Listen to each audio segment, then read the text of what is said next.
बिस्मिल्लाहिर्रहमानिर्रहीम। अस्सलामुअलैकुम वरहमतुल्लाहि वबरकातुहू। जी नाज़रीन, जड़ी बूटियों की शनाख्त के सिलसिले में और कलेक्ट करने के सिलसिले में हम जो है ये अपने बाग में जंगल में आए हैं, तो कुछ जड़ी बूटियों जो है वो हम कलेक्ट कर रहे हैं और आपको इसकी चंद की जड़ी बूटियों की शनाख्त भी कराते हैं। ये हमारे साथ मैं हकीम मोहम्मद लतीफ़ कादरी और हमारे पास जनाब कुछ और भी दोस्त भी हैं और सादा कराम भी हैं। जनाब मोहतरम प्रोफेसर हकीम नशीर साहब भी हैं। तो ये जड़ी बूटियों की शनाख्त के सिलसिले में और कलेक्ट करने के सिलसिले में हम आए हैं और आपको चंद एक जड़ी बूटियों की शनाख्त भी कराते हैं। आए, ये उस्ताद साहब हैं हमारे प्रोफेसर हकीम नशीर साहब। ये आपको कुछ चंद एक जड़ी बूटियों की शनाख्त कराते हैं और पहचान भी कराते हैं और कुछ फ़वायद भी बताते हैं। जी उस्ताद जी। मोहतरम, आज हम निकले थे तो सोचा कि चलो क्यों ना दोस्त अहबाब के लिए भी कुछ शनाख्ती प्रोग्राम रख लिया जाए। हम अपने कलेक्ट के लिए तो निकले ही थे, क्योंकि आजकल कई जड़ी बूटियों का मौसम है जिसको कलेक्ट कर लेते हैं हम अपने मतलब पे अक्सर जो अद्वियात हैं वो हमेशा इंशाल्लाह हम ताज़ी रखते हैं। और कुछ दोस्त अहबाब हमसे जड़ी बूटियों का तलब करते हैं तो हम उनको भेजते भी हैं। तो आज मैं आपको बताता हूँ कि हमारे अक्सर यहाँ धतूरा एक आम पाए जाने वाली चीज़ है, लेकिन इसके फ़ायदे से कुछ लोग वाकिफ़ नहीं हैं। धतूरा आप देखेंगे, ये है धतूरा।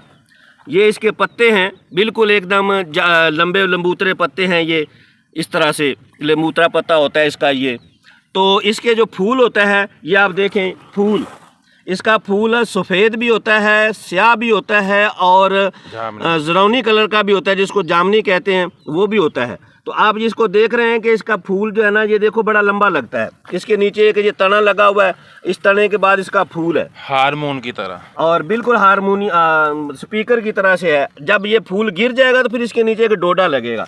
तो ये आजकल एक आम चीज़ है। देखिए आप इसको, मैं आपका डोडे भी बताता हूँ इसको। तो हकीम साहब ज़रा इधर लाएँ, उनके डोडे की शनाख्त कराएँ। ये रहे, ये देखें दोस्तों, इसको डोडे इस तरह से लगते हैं जिनके ऊपर कांटे ही कांटे होते हैं। ये इस तरह का डोडा होता है इसका, ये इसके कांटे तेज़ होते हैं। और जो स्याह फूल वाला धतूरा होता है उसके कांटे ये नहीं होते, वो गोल सा ही होता है और निशान होते हैं, बस उसके कांटे नहीं बचते। ये जो सफ़ेद धतूरा है या पीला धतूरा है या जो अर्गवानी तो धतूरा होता है, उसका जो है ना ये इस तरह का इसके कांटे होते हैं।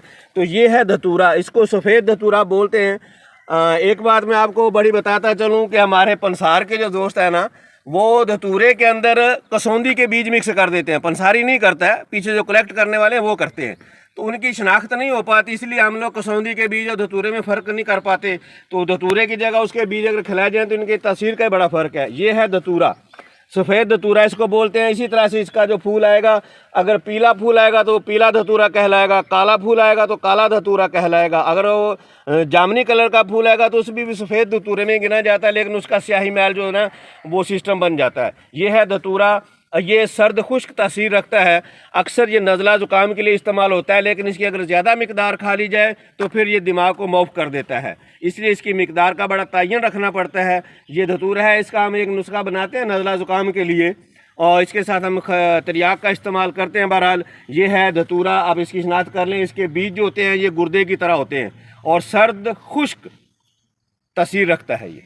जी प्यारे दोस्तों, ये उस्ताद साहब बता रहे थे कि ये धतूरा सर्द खुश्क मिजाज चौथे दर्जे के अंदर ये इसका मिजाज है और ये हारमोन के बाजे की तरह इसका फूल बताया है। और ये इसके जो फल हैं इसके ऊपर कांटे होते हैं, जबकि जो स्याह होता है उसके ऊपर कांटे नहीं होते, वो बिल्कुल कांटों से सफ़ेद में नहीं होता। तो अभी आपको बता रहे थे ये जरियान, एहतराम, लकोरिया, सलान और रहम और इस तरह के अमराज के अंदर, रतूबती अमराज के अंदर इसका अक्सर इस्तेमाल किया जाता है।